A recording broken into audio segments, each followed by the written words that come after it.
Selamat pagi Bapak Ibu Saudara sekalian, mari kita berdoa. Bapa kami yang di surga, kami memohon Engkau menjamah kami pada pagi hari ini, membuka mata hati kami, sehingga kami semakin mengenal dan mengasihi Engkau. Di dalam perenungan firman pada hari ini, biarlah kami dibawa untuk semakin menikmati kasih-Mu, semakin menikmati anugerah-Mu, dan kami berjalan di dalam kelimpahan kasih karunia, di dalam tuntunan Tuhan. Inilah doa kami demi nama anak-Mu Yesus Kristus, kami berdoa dan bersyukur. Amin.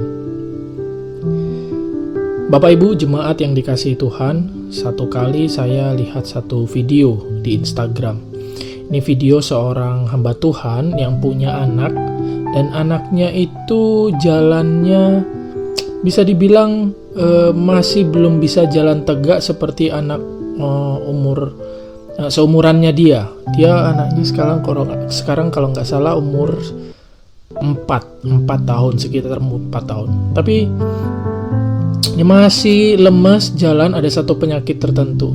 Nah, tapi memang dia harus terapi dengan dipaksa berjalan. Diangkat lagi, sudah jatuh lagi. Diangkat berjalan lagi, dia jatuh lagi. Begitu terus bertahun-tahun dia berjuang menolong anaknya supaya bisa jalan. Paling mentok anaknya merangkak. Sampai sekarang seingat saya anaknya cuma bisa merangkak dan berdiri di sebelah kasur sambil tangannya pegangan. Tapi kalau jatuh, dia angkat lagi. Jatuh, papanya angkat lagi. Penggambaran ini mengingatkan saya pada satu ayat firman Tuhan. Ini adalah ayat di mana Allah berkata kepada umatnya, "Ketika Israel masih muda, kukasihi dia, dan dari Mesir kupanggil anakku itu. Makin kupanggil mereka, makin pergi mereka itu dari hadapanku. Mereka mempersembahkan korban kepada para Baal, dan membakar korban kepada patung-patung. Padahal aku yang mengajar Efraim berjalan dan mengangkat mereka di tanganku, tetapi mereka tidak mau insaf bahwa aku menyembuhkan mereka. Aku menarik dengan tali kesetiaan, dengan ikatan kasih. Bagi mereka aku seperti orang yang mengangkat kuk dari tulang rahang mereka. Aku membungkuk kepada mereka untuk memberi mereka makan." Hosea pasal 11 ayat 1-4. Ayat ini bilang bahwa mereka aku ajari berjalan. Aku mengangkat mereka dengan tanganku. Aku membungkuk kepada mereka untuk memberi mereka makan. Saya membayangkan betapa orang Israel itu bebal di hadapan Tuhan, karena sering kali mereka tidak percaya, ragu-ragu, bersungut-sungut dan marah kepada Tuhan atas hal yang mereka alami.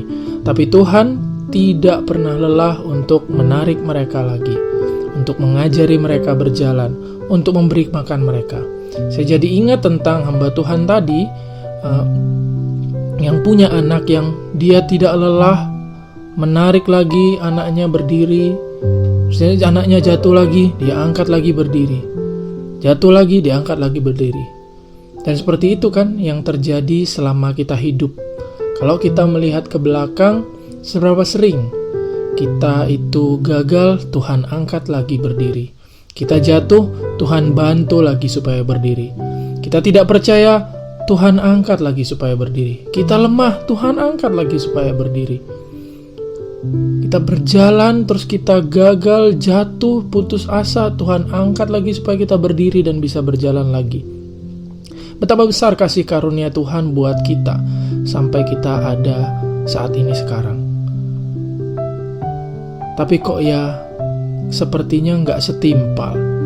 Karena ketika ada hal yang menyusahkan kita di masa-masa sekarang, ketika kita menderita, ketika kita mengalami situasi yang tidak mengenakkan, banyak rencana yang batal, banyak hal yang menimbulkan perasaan tidak pasti, pekerjaan makin membingungkan, Tuhan tidak pernah lelah buat kita. Nah, apakah kita secepat itu lelah karena Tuhan? Apakah secepat itu kita lelah karena melihat situasi yang menyusahkan kita. Dan mungkin kita bertanya, bagaimana ya ke depan? Apa yang akan terjadi setelah ini? Kapan pandemi ini berakhir?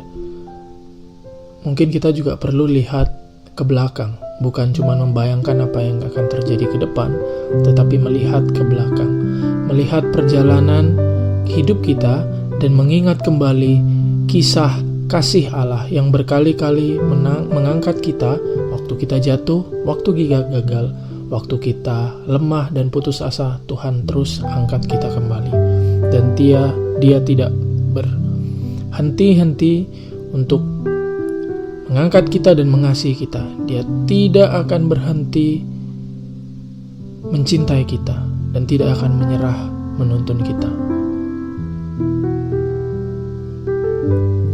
Tuhan memberkati kita. Mari kita berdoa. Bapa, kami bersyukur punya Allah yang seperti Engkau.